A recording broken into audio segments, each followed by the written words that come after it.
Chapter 9 part 3। এখানে basically পড়ানোর মতো টপিক একেবারে কম, সবগুলো বেসিক জিনিস। আর যে বিষয়টা হলো যে এখানে যেগুলো আছে, বিশেষ করে সংস্থার সদস্য, বাংলাদেশ কোন কোন সংস্থার সদস্য পদ লাভ করেছে, এগুলো ইন্টারন্যাশনাল অ্যাফেয়ার্স আমরা পড়ছি, প্রত্যেকটা সংস্থা ভিত্তিকে পড়া হয়েছে। এখানে যে বিষয়টা জানা উচিত যে প্রথম আন্তর্জাতিক কোনো সংস্থার সদস্য পদ লাভ করে, আন্তর্জাতিক সংস্থার সদস্য পদ লাভ করে বাংলাদেশ কমনওয়েলথের, যেটা এপ্রিলে ছিল, অর্থাৎ 18 এপ্রিল। এটা কিন্তু কানাডা থেকে এই সদস্য পদটা লাভ করছে, কানাডা থেকে। তখন তৎকালীন সরকার প্রধান বঙ্গবন্ধু উপস্থিত ছিলেন। তার একটা বিখ্যাত উক্তি ছিল ওখানে যে when elephant sits grasses cry, এরকম একটা বিষয় ছিল। যাক, ওটা একটা পরীক্ষা আসবে না। আর এইখান থেকেই পদত্যাগ করেছিল, পদত্যাগ করে পাকিস্তান, কমনওয়েলথ ত্যাগ করে আর কি, কমনওয়েলথ ত্যাগ করে আর কি। পরের ফিরে আসছে, কিন্তু সম্মেলন ত্যাগ করেছিল। এখানে একটা বিষয়, এটা সদস্য, একেবারে সদস্য পদ ত্যাগ করেছে। আর বিডি 1974 সালে লাহোরে ওআইসি সদস্য পদ লাভ করে। তখন ওখানে হোস্ট ছিল পাকিস্তান, এবং হোস্ট হয়ে সে সম্মেলনস্থল ত্যাগ করেছিল, সম্মেলনস্থল ত্যাগ করেছিল, বাট সদস্য পদ ত্যাগ করে নাই। এটা একটা হিস্ট্রি আছে এখানে। বিশেষ করে 11টি মুসলিম দেশের পররাষ্ট্রমন্ত্রীরা আসছিল এখানে বাংলাদেশের তৎকালীন সরকার প্রধানকে নিয়ে যাওয়ার জন্য। সোমালিয়ার পররাষ্ট্রমন্ত্রীর ইয়াতে। এখন বিষয় হলো, যদি বলা হয় প্রথম ইউএন ভুক্ত যে সংস্থা সদস্য পদ লাভ করে, এবং সেটা ছিল WHO,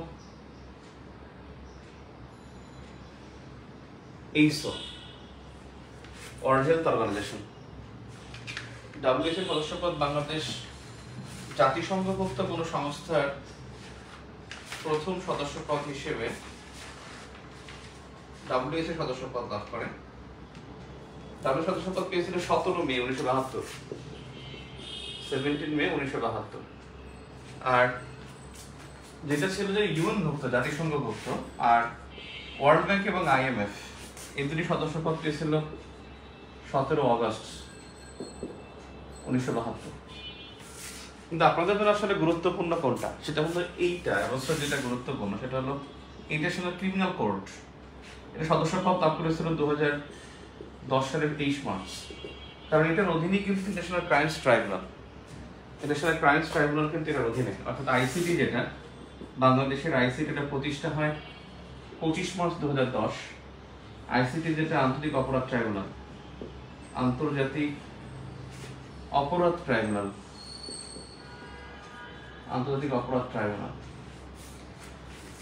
এখানে আইসিটি আন্তর্জাতিক অপরাধ ট্রাইব্যুনাল বা international crimes tribunal, international CRIMES, crimes tribunal. এটা হলো গুম কমিশনের সদস্য বাংলাদেশ। গুম কমিশনের সদস্য 76, এবং এর সদস্য পদ লাভ করছে গত বছর 29 আগস্ট 2024। 29 আগস্ট 2024। এখানে মনে রাখবেন, গুম দিবস, যেটা মানে ডিসঅ্যাপিয়ার ডে বা গুম দিবস, এটা কিন্তু হলো আপনার 30 আগস্ট। এবছর এই গুম দিবসটা ভেরি ভেরি ইম্পর্টেন্ট। আপনাদের গুম দিবসটা আপনাদের জন্য ভেরি ভেরি ইম্পর্টেন্ট।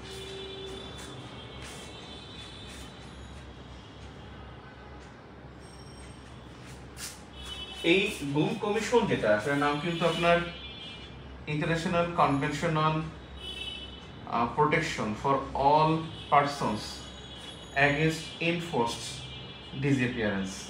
বুঝছেন কিনা? international convention on international convention for protection of all persons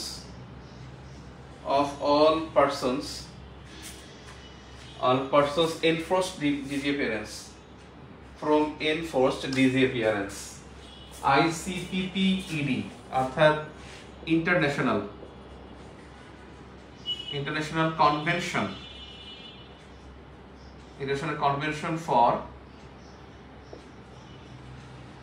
protection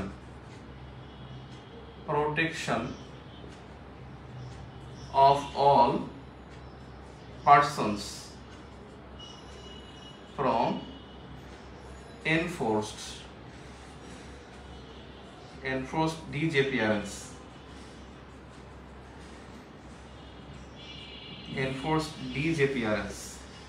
এটা খুবই গুরুত্বপূর্ণ। এটা 29 আগস্ট 2024 এটা পরীক্ষা আসার সম্ভাবনা অনেক বেশি।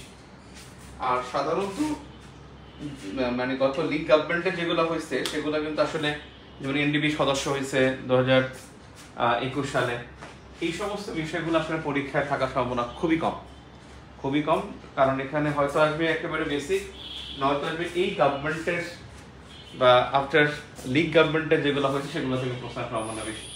আপনাদের প্রশ্ন ইনশাআল্লাহ বোঝা যাবে। আপনারা মডেল টেস্ট যদি সলভ করেন, বিশেষ করে আমার যে টেস্ট ভিউ এটা সলভ করলে আপনার অনেক আশা করি অনেক ধারণা হবে। আমার আল্লাহর রহমতে এখন পর্যন্ত হয় নাই, খুব কম হয়েছে যে অনুমান এদিক সেদিক হয়ে গেছে, যেটা অনুমান করছি কাছাকাছি, আল্লাহর রহমতে খুবই কাছাকাছি হয়েছে যে অনুমানগুলো এক্সপিরিয়েন্সের কারণে হয়তোবা। যে আমার যেটা মনে হচ্ছে যে এবার আসলে কোশ্চেন বোঝা যাবে যে কি হবে বোঝা যাবে ইনশাআল্লাহ। তো বেসিক্যালি এখানে এই সংস্থাগুলো পড়লেন। এরপরে আপনাদের জন্য দেখেন এবছর ভাস্কর্য,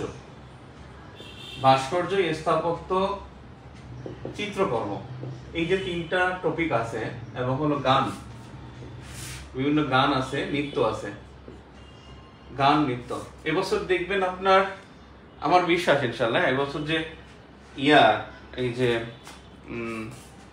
নববর্ষের যে স্লোগান, নববর্ষের স্লোগানটা তো ভুলে গেলাম, একটু আগে আমি বেসিকগুলোতে কারেকশনে দিয়ে আসলাম, এই একটু আগেও, যে ফেসিবাদের পতন, কি যেন নববর্ষের স্লোগান যেটা, সেদিন মনে আপনাদের ব্যাংকের পরীক্ষা তো এই প্রশ্নটা আসছে, ফেসিবাদের পতন, আরে বর্ষবরণ 1432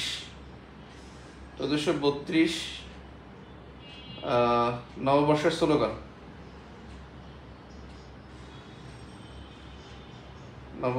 স্লোগান, স্লোগানটা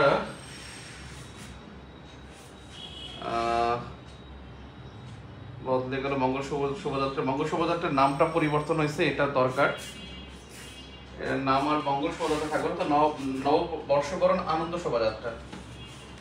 নববর্ষের নাম 1432, নববর্ষের নাম বর্ষবরণ আনন্দ শোভাযাত্রা, বর্ষবরণ আনন্দ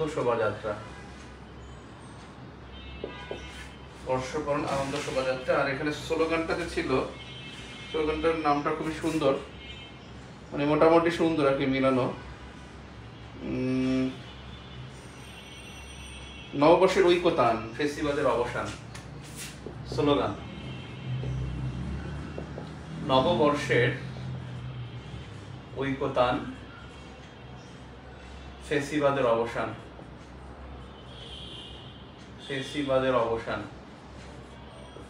নববর্ষের ঐকতান, ফেসিবাদের অবসান।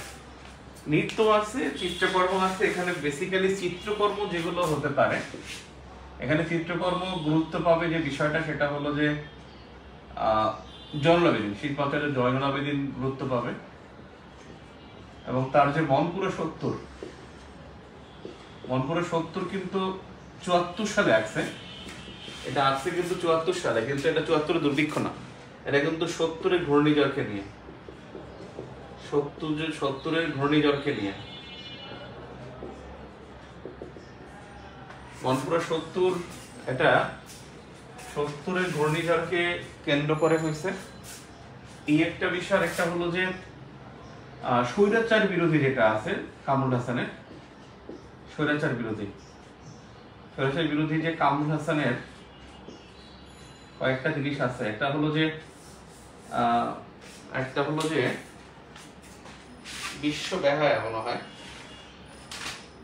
কামরুল হাসান হলো যে দেশ আজ বিশ্ব বেহায়ার খপ্পরে। 1988 সালে তিনি আসছিলেন এর সাথে চিন্তা করে দেশ আজ বিশ্ব বেহায়ার খপ্পরে, দেশ আজ বিশ্ব বেহায়ার খপ্পরে। এইটা 1988 সালে আসছিলেন পটুয়া কামরুল হাসান। এটা স্বৈরাচার বিরোধী অর্থাৎ এরশাদ বিরোধী তার একটা চিত্রকর্ম ছিল। এরশাদ বিরোধী জয়নুল আবেদিনের এরশাদ বিরোধী কিছু নাই, কারণ জয়নুল আবেদিন মারা গেছেন 1976 সালে। বাংলাদেশের শোকের সাল, বিখ্যাত ব্যক্তিবর্গের মৃত্যু সাল, এই শোকের সাল কিন্তু 1976। মারা গেছেন এই সময় ভাসানী, মারা গেছেন জয়নুল, মারা গেছেন জসিমউদ্দিন, কবি জসিমউদ্দিন, মারা গেছেন কাজী নজরুল। জয়নুল, নজরুল, জসিম এবং ভাসানী এরা মারা গেছেন 1976-এ। এটাকে বলা যায় যে শোকের সাল। আরেকটা বিষয় হলো যে এখানে অনেক চিত্রকর্ম আছে, হ্যাঁ, বিশেষ করে স্বোপার্জিত স্বাধীনতা সংগ্রাম, এগুলো পরীক্ষায় থাকবে না। স্বাধীনতার সাথে রিলেটেড ভাস্কর্য আপনার এবার পরীক্ষার সম্ভাবনা খুবই কম, নাই বললেই চলো। অদম্য 24 যেটা লিখে দিছি এটা ইম্পর্টেন্ট, আসার সম্ভাবনা খুবই কম, এটা ট্রু। আরেকটা বিষয় হলো যে এখানে স্থাপত্য ভাস্কর্যের মধ্যে যেটা অপরাজেয় বাংলাটা গুরুত্বপূর্ণ, অপরাজেয় বাংলা এটা গুরুত্বপূর্ণ। আর ও রাজু স্মৃতি ভাস্কর্য যেটা রাজু স্মৃতি ভাস্কর্য, যেটা এরশাদ বিরোধী আন্দোলনে পতন হয়, রাজু খুন হয় এরশাদ বিরোধী আন্দোলনে। রাজু স্মৃতি ভাস্কর্য যেটা ঢাকা বিশ্ববিদ্যালয়ে অবস্থিত। ঢাকা বিশ্ববিদ্যালয়ে যে রাজু স্মৃতি ভাস্কর্য, এটা হলো শ্যামল চৌধুরী, রাজু স্মৃতি ভাস্কর্যের কি যেন নাম, শ্যামল চৌধুরী, শামীম শিকদার আর শ্যামল চৌধুরী দুইটার মধ্যে গোলায় যায়। রাজু ভাস্কর্য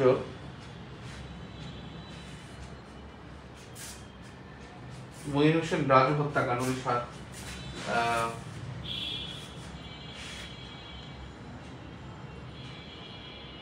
1992 সালে খুন হয়েছিল।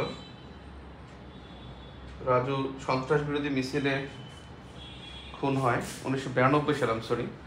আমি যেটা ডাক্তার মিলনকে আমি এখানে অ্যাড করে ফেলছি। কারণ নিজুম ভাস্কর্য যেটা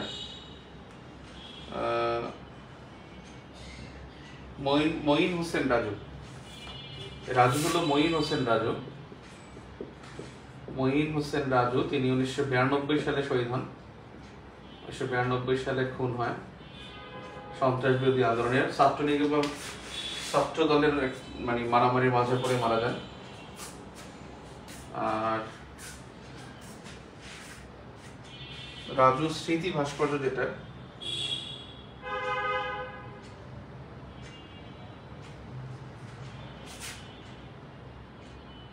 শ্যামল চৌধুরী, রাইট। শামীম শিকদার হলো স্বোপার্জিত স্বাধীনতার ওটা শ্যামল চৌধুরী।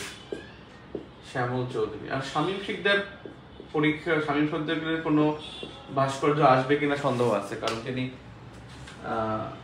শামীম শিকদার আসবে, শামীম শিকদার তো আওয়ামী লীগ বিদ্বেষী ছিলেন।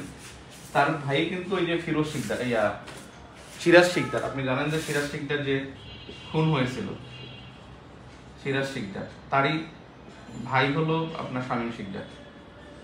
শামীম শিকদারের ভাস্কর্য ভালো, গুরুত্বপূর্ণ।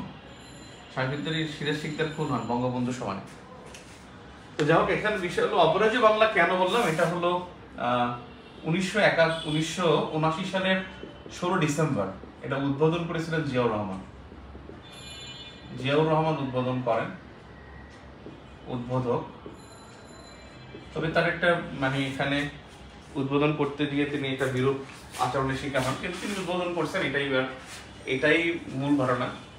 ওই ইতিহাস পরীক্ষা আসবে না, কিন্তু এটা আসবে যে উদ্বোধক ছিল জিয়াউর রহমান এবং এর ভাস্কর ছিলেন সৈয়দ আব্দুল্লাহ খালেদ।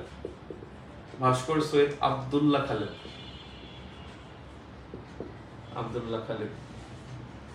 আব্দুল্লাহ খালেদ উনি ছিলেন ভাস্কর্য। এবং এই অপরাজয় বাংলা শিক্ষা প্রতিষ্ঠানে প্রথম ভাস্কর্য, শিক্ষা প্রতিষ্ঠানের প্রথম ভাস্কর্য, শিক্ষা প্রতিষ্ঠানের প্রথম ভাস্কর্য হলো অপরাজয় বাংলা।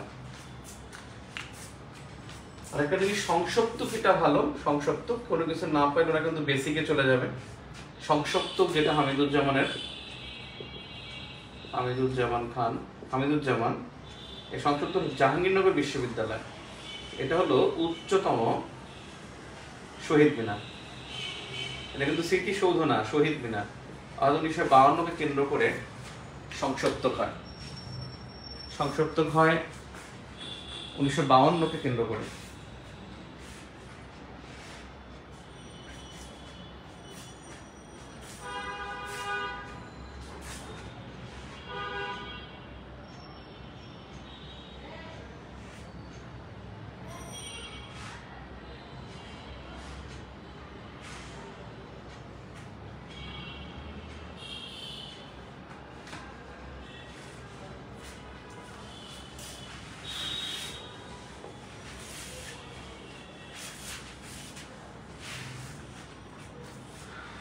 এখানে আপনারা পটুয়া কামরুল মানে তিনজন পুরো মুখস্থ করবেন। একটা হলো পটুয়া কামরুল, আর একটা হলো এসএম সুলতান, আর হলো জয়নুল। এই তিনজনের পড়বেন, ঠিক আছে। আর এটা মনে রাখবেন নিঝুম ডাক্তার মিলন স্মরণে ভাস্কর্য, ঢাবিতে অবস্থিত। মিলন চত্বর আপনাকে চেনে, যেমন স্টার মার্ক এরকম করা। এই রাজু স্মৃতি ভাস্কর্যের ঠিক পশ্চিম দিকে ডান পাশে কর্নারে এরকম একটা স্টার মার্ক করা আছে। এটাই কিন্তু নিঝুম ডাক্তার মিলন। তিনি এরশাদ পতন আন্দোলনের শহীদ হয়, এরশাদ বিরোধী আন্দোলনের শহীদ। আর একটা জিনিস, নূর হোসেন যে আছে, নূর হোসেনের কথা মনে রাখবেন। শহীদ নূর হোসেন কিন্তু 10 নভেম্বর মারা যান, 10 নভেম্বর 1987। উনি লিখছিলেন যে ওনাকে আসলে হত্যা করার উদ্দেশ্যে ওনাকে লেখা হয়েছিল। এরকম অনেক ডকুমেন্টারি আছে, অনেক লেখা আছে। তাকে আসলে গুলি করে মারবে এজন্য তার বুকে এবং পিঠে লেখা ছিল যে স্বৈরাচার নিপাত যায়, গণতন্ত্র মুক্তি পাক। স্বৈরাচার, তার এখানে বুকে পিঠে লেখা ছিল যে স্বৈরাচার নিপাত যাক, গণতন্ত্র মুক্তি পাক। আগের রাজনীতি আরো খারাপ ছিল, আমরা মনে করি যে এখন মনে হয় খারাপ। আগের রাজনীতি আসলেই অনেক খারাপ ছিল। ইতিহাস পড়লে আপনি, বিশেষ করে যারা বাংলাদেশের পত্রিকা পড়বেন, আপনি যদি 1971 থেকে পড়া শুরু করেন, 1971-এর আপনি ধরবেন একেবারে 25শে মার্চ, ওখান থেকে খালি পৃষ্ঠা উল্টাবেন আপনি। আমার একটা ফেভারিট হবি ছিল, আমি কিন্তু সত্যি কথা বলতে সাধারণ জ্ঞান শেখার জন্য আমি কোনো বই পড়ি না। সাধারণ জ্ঞানের কোনো বই আমার টেবিলই ছিল না, মুখস্থ করার কোনো আমার কার্যক্রমই ছিল না। আমি এখনো সাধারণ জ্ঞানের জন্য বই পড়ি না। আমি যেটা করতাম সেটা হলো, আমি ক্লাস 7 থেকে আমি পত্রিকা পড়তাম। ক্লাস 7 থেকে যখন পড়তে শিখছি, আমি যখন 7-এ পড়ি তখন 1999 ছিল, এবং তখন ক্রিকেট খেলার একটা বিশ্বকাপ ক্রিকেট ছিল। তখন মে মাসে বিশ্বকাপ হয়েছিল, 1999 সালে বাংলাদেশ নিউজিল্যান্ডের সাথে প্রথম বিশ্বকাপ খেলা। ও সম্বন্ধে 17 মে বা 16 মে তারিখটা ছিল। তো তখন থেকে আমি খেলা দেখি, তখন খেলার পাতা পড়তাম। এরপরে ক্লাস 8-এ পড়ি, তখন থেকে বিশেষ করে 8-এ পড়ি 2000 সালে, তখন আমি ক্লাস 8-এ পড়ি। তখন থেকে আর কি খুব ভালো করে পড়ি, এবং আমি খুব সংসদ শুনতাম। আমি ক্লাস 7-8-এ থাকতে আমি দেখছি যে আগে রেডিও ছিল একটা, আপনাদের মনে আছে কিনা, টিভি সেন্টার ধরতো ছোট্ট এরকম ঠেলে টিভি সেন্টার একটা অ্যান্টিনা ছিল। টিভিতে কি হইতো, এটা কথাগুলো এখানে আসতো, car car car car car car car, মানে স্পষ্ট না। নদীর পাশে আমার, মানে নদীর পাশে আব্বার সাথে থাকতাম। মানে আব্বা আদমজি জুটমিনে চাকরি করতেন, পরে রিটায়ার্ড করে তিনি একটা ছোটোখাটো ব্যবসা দিয়েছিলেন, ওই আব্বার সাথেই আব্বা আমাকে রাখতেন দোকানে রেখে আব্বা পড়াতেন। তো যাই হোক, এখানে নদীর পাড়ে ছিল, ওখানে মানে একা করে মানে 300 টাকা ওই সময় অনেক টাকা, 310 টাকা কিনছিলাম আর সেকেন্ড হ্যান্ড। এবং সে আমার সাথে মানে বাটপারি করছে, একজন যে দিয়েছে, উনি এখন দেশের বাইরে থাকেন, ফ্রান্সে থাকেন, চরম বাটপারি করছেন লোকটা আমাকে, যে এটা ভালো না, একটা নষ্ট একটা মোবাইল। ওটা দিয়ে সংসার শুনতাম, হ্যাঁ সংসার শুনতাম। এবং এটা কয়েকদিন পর নষ্ট হয়ে গেলো, পরে বড় একটা টিপ কিনছি, টিপ দিয়ে আমি সংসার শুনতাম, বিবিসি খবর শুনতাম আমি ক্লাস 8 থেকে। এবং আমি যদি বলেন আমাকে পলিটিক্যাল, আমি খুব সচেতন, পলিটিক্যাল ইস্যু কিন্তু আমার মাথা থেকে, মানে পলিটিক্যাল ইস্যুগুলো আমি লিখি বেসিক্যালি। আমি যে পলিটিক্যালি যে একটা আদর্শ হোল্ড করি বা কিছু একটা কি, এটা সবার মধ্যেই আছে, আপনার মধ্যে আছে, আরেকজনের মধ্যে আছে, সবার মধ্যে একটা পলিটিক্যাল একটা ফিলোসফি আসি, এটা থাকি, সবার মধ্যে থাকে। মানে ম্যান ইজ পলিটিক্যাল অ্যাকশন, এতে কোনো সমস্যা নেই, এতে কোনো বিষয় না। ফিলোসফিক্যালি মানুষের মধ্যে একটা মানুষের ডিফারেন্স থাকে। আসলে ব্যাপার হচ্ছে এটা রেসপেক্ট আছে কিনা, এটা হলো বিষয়। আমার যদি আপনার বিশেষের প্রতি রেসপেক্ট না থাকে, তাহলে আই এম দ্য ক্রিমিনাল, এটা আমি ক্রিমিনাল। আর যদি আমি রেসপেক্ট থাকে, তাহলে কোনো ব্যাপার না। মানুষের কখনোই ফিলোসফি এক হবে না, সবার থিঙ্কিং এক হবে না। যাও আমি তখন থেকে আমি বিষয়গুলো আমি খুব মানে অবজার্ভ করতে পারতাম। ইউনিভার্সিটিতে ভর্তি হওয়ার পর আমার সবচেয়ে বেশি সময় কেটেছে, যেটা আমার বন্ধু বান্ধব বলতে পারবে, আমার এন্টার বিশ্ববিদ্যালয় লাইফে আমাদের সময় কিন্তু ব্রাউজ করা যেত না, ইন্টারনেট কিন্তু স্মার্টফোনই ছিল না, স্মার্টফোন ছিল না, ওয়াইফাই ছিল না। ওয়াইফাই আসছে ইন 2009, বাংলাদেশে 2009-এ প্রথম ওয়াইফাই আসছে। আর I was in 2006, Dhaka University ছিলাম 2006-এ। 2009 সালে ওয়াইফাই আসছে, তা শুধুমাত্র টিএসসিতে প্রথম ওয়াইফাই আসে। এবং ওয়াইফাই একটা ওয়ার্ড ফেসিলিটির নাম দেয় ওয়াই ম্যাক্স, এটার নাম জানি কী দেয়, আবার ওয়াই দিয়ে একটা বানায়, এমএ দিয়ে মানে ম্যাক্সিমাম অ্যাক্সেস কি জানি, এরকম একটা বানায়। তো যা হোক, এখানে ওই যে ছিল আপনার সাইবার ক্যাফ ছিল, সাইবার ক্যাফটা ছিল আমাদের ব্রিটিশ কাউন্সিলে, 500 টাকায় কাট করতে হতো সারা বছরের জন্য। ফুলার রোডে ছিল, এবং ব্রিটিশ কাউন্সিলে বিকালে গিয়ে ওখানে একটু বসতাম। পাবলিক লাইব্রেরিতে আমি সময় দিতাম, কিন্তু আমার সবচেয়ে বেশি সময় কেটেছে হলো ঢাকা বিশ্ববিদ্যালয়ের। আপনারা এখনও মানে পুরাতন পত্রিকার অফিস অনেকে চিনেন না, পুরনো পত্রিকা কোথায় থাকে, ঢাকা বিশ্ববিদ্যালয়ে অনেক শিক্ষার্থী চেনে না। পুরাতন পত্রিকার ওখানে আমার কেটেছে। আমি 71-এর পত্রিকা টু দ্য পয়েন্টটা পড়েছি, আমি তারিখ সহ অনেক কিছু বলতে পারবো, যে কোন তারিখে কোন ঘটনা আসছে। এবং দৈনিক পাকিস্তান, দৈনিক ইত্তেফাক, দৈনিক আজাদি, তারপর হলো এই পত্রিকাগুলো কিন্তু আমি তখন দেখেছি। দৈনিক সংগ্রাম পত্রিকা কিন্তু ওই সময় ছিল, এখনও আছে, এখন আছে কিনা জানি না। সংগ্রাম পত্রিকা তখনও ছিল, সংগ্রাম জামাত ইসলামের মুখপত্র ছিল তখন। দৈনিক পাকিস্তান পত্রিকা, আজাদি, সংগ্রাম, এগুলো সবগুলো টু দ্য পয়েন্টে দেখতাম। এবং ওইটা দেখে আমার একটা মানে লার্নিং হয়েছে। এবং 2008 সাল থেকে আমি সাধারণ জ্ঞান পড়াই অ্যাডমিশন কোচিংয়ে। সেখান থেকে হলো অ্যাডমিশন কোচিং পড়ার পরে আমি বিসিএস এ ঢুকে 2014 সালে বিসিএস পড়ানো শুরু করি, 35তম বিসিএস থেকে। তো বেসিক্যালি তখন থেকে আমার অ্যাডমিশনে কিন্তু আমার যারা শিক্ষার্থী ছিলেন দেন মানে দে নো ভেরি ওয়েল যে আমার ক্লাস ছিল খুব অ্যামেজিং ক্লাস। আমার কিন্তু অফলাইন ক্লাস আউটস্ট্যান্ডিং ক্লাস, মাঝে মাঝে আমার ক্লাসের আমি ফ্যান হয়ে যাই। অফলাইন ক্লাসের আমি খুব আউটস্ট্যান্ডিং ছিলাম। তো যাই হোক, অ্যাডমিশন কোচিং আমি খুব মানে টপ টিচার ছিলাম। আমি এমন ছিল যে অ্যাডমিশন কোচিংয়ে তখন 2010 সালে আমি 5,000 টাকা ফি নিয়ে 4,000 টাকা ফি নিয়ে পড়াতাম। 10 সালে 4,000 টাকা ফি নিয়ে আমি পড়াতাম, মানে অনলাইন মানে অফলাইনে। সাধারণ জ্ঞান প্রাইভেট পড়তে হয়, এই কালচারটা আমি শুরু করেছিলাম। 2012 সালে আমি 512 জনকে পড়াইছিলাম।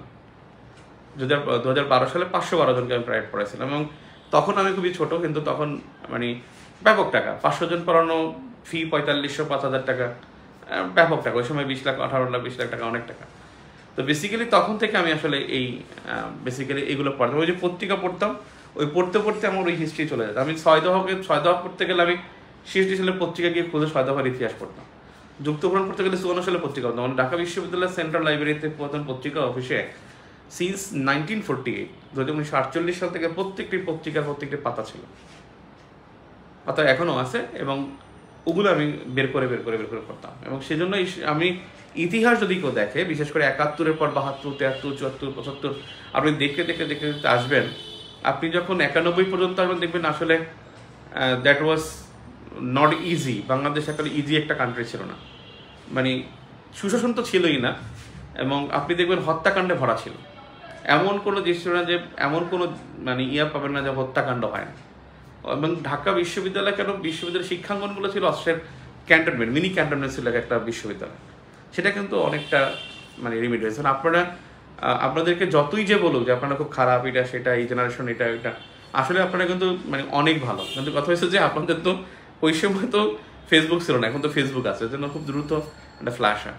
আমি সরি, আমি গল্প করছি, আমি সরি যে আপনাদের সাথে গল্পে আমি ডুবে গেছি, মানে অটোবায়োগ্রাফি হয়ে গেছে। এই অটোবায়োগ্রাফিটা ঠিক হয় নাই, আমি এক্সট্রিমলি সরি, আপনাদের সময় নষ্ট করার কোনো ইখতিয়ার আমার নাই। ওকে, যা হোক, আবার ক্লাসে যাই। তো বেসিক্যালি এই তিনজন পড়বেন, আর হলো শহীদ নূর হোসেন, যেটা এটা হলো তিনি গুলিস্তানে মারা গেছেন, গুলিস্তান 0 পয়েন্ট, গুলিস্তান 0 পয়েন্ট, এখানে তিনি খুন হন বা শহীদ হন, এখানে শহীদ হন স্বৈরাচার বিরোধী আন্দোলনে, স্বৈরাচার বিরোধী আন্দোলনে, স্বৈরাচার বিরোধী আন্দোলন। এবং দেখবেন স্বৈরাচার বিরোধী আন্দোলন এইগুলো এবছর খুব খাবে, খুবই খাবে। আর জুলাই সংক্রান্ত আপনাদের আমি একটা ক্লাস নিয়েছিলাম, কিন্তু জুলাই যেখানে জুলাই পাবেন সেগুলো বেশি ভালো, বেশি বেশি করে পড়বেন, জুলাই থেকে প্রশ্ন আসা অনেক বেশি, ঠিক আছে? তো আমরা খুব বোকা, আমরা খুব বোকা, মানে কাল নিয়ে আসছি আমরা, মানে আজকে যেটা ছিল যে খুব ক্রুশাল টাইম আসলে আমাদের জন্য, এমন একটা জায়গায় আমরা জিওপলিটিক্যালি এমন একটা অবস্থানে, আমরা জিওগ্রাফিক্যাল যে কনফ্লিক্ট, সেখানে জিওগ্রাফিক্যাল এমন একটা আমরা স্পর্শকাতর জায়গায় অবস্থিত, পুরো দক্ষিণ এশিয়া, দক্ষিণ পূর্ব এশিয়া এখন ইমার্জিং। এবং আপনি দেখবেন পৃথিবীর সবচাইতে জনবহুল অঞ্চল কিন্তু দক্ষিণ এশিয়া, এর হলো পৃথিবীর সবচাইতে বড় মার্কেট বলা হয়, সবচেয়ে বড় এবং মার্কেট বা বাজার হলো দক্ষিণ এশিয়া। এবং ইকোনমির ক্ষেত্রে দক্ষিণ পূর্ব এশিয়া খুবই এমার্জিং, দক্ষিণ পূর্ব এশিয়া ইকোনমির এমার্জিং। এবং এই দুইটা অঞ্চলে, এখানে কিন্তু মার্কিন বলেন আর চায়না আর রাশিয়ান বলেন, তাদের কিন্তু কোনো ঘাঁটি নাই, আধিপত্য নাই, এবং দে আর ওয়েটিং, মানে খুবই ওয়েটিং যে আসলে কোন জায়গায় তারা অবস্থানটা তৈরি করতে পারে। এবং তাদের জন্য আসলে দরকার একটা মানে উইক গভর্নমেন্ট, এবং উইক গভর্নমেন্টটা হতে পারে যে তাকে উইক করে দেওয়া হবে, অথবা রাষ্ট্রটাকে উইক করে দেওয়া হবে। সেজন্য আসলে আমাদের খুব সতর্ক থাকা উচিত, এই সময় যেটা আছে সতর্ক থাকা উচিত। এখানে মানে এমনভাবে কোনো আচরণ করা উচিত না যেন আমরা থ্রেটফুল হই। এখন একটা বিষয় হলো, যেখানে ছিলাম সেটা হলো যে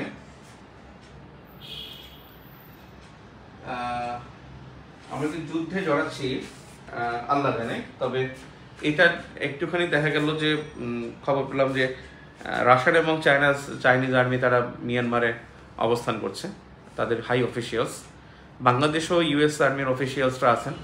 এখন একটা জিনিস হলো যে আসলে হাই অফিসিয়ালসরা কি করে, তারা হলো উর্দি পড়ে আসে, তারা মানে হার্ড পাওয়ার এবং সফট পাওয়ার বলে কথা আছে। Hard power always the military power, hard power এটা হলো মিলিটারি পাওয়ার। একটা রাষ্ট্রের হার্ড পাওয়ার হলো military and economic power. Basically economic power এটা থাকতেও পারে, যদি বোথ থাকে তাহলে ভালো, স্মার্ট পাওয়ার হয়ে যায়। তো বেসিক্যালি হলো মিলিটারি পাওয়ারটা হলো হার্ড পাওয়ার। আর সফট পাওয়ারটা কি? সফট পাওয়ারটা হলো, এটা হলো যে মানে একটা রাষ্ট্রের নন মিলিটারি পাওয়ার, নন মিলিটারি কিছু পাওয়ার থাকে, মানে একটা রাষ্ট্রের অনেক পাওয়ার থাকে নন মিলিটারি পাওয়ার। যেমন হলো একটা রাষ্ট্রের ইমেজ খুব ভালো, একটা রাষ্ট্রের এডুকেশন ভালো, একটা রাষ্ট্রের ডিপ্লোম্যাটিক পাওয়ার ভালো, একটা দেশের ধরেন আপনার যাকে বলে আপনার হেলথ সিকিউরিটি ভালো, একটা দেশের মানুষের হলো নর্মস ভালো, বিহেভিয়ার ভালো, একটা দেশের মানুষের মধ্যে ইথিক্যালি তারা খুবই স্ট্রং, ইথিক্স ভালো, তার গুড গভর্নেন্স, ডেমোক্রেসি, এইগুলো হলো ডেমোক্রেটিক পাওয়ার। এই পাওয়ারগুলো হলো সফট পাওয়ার।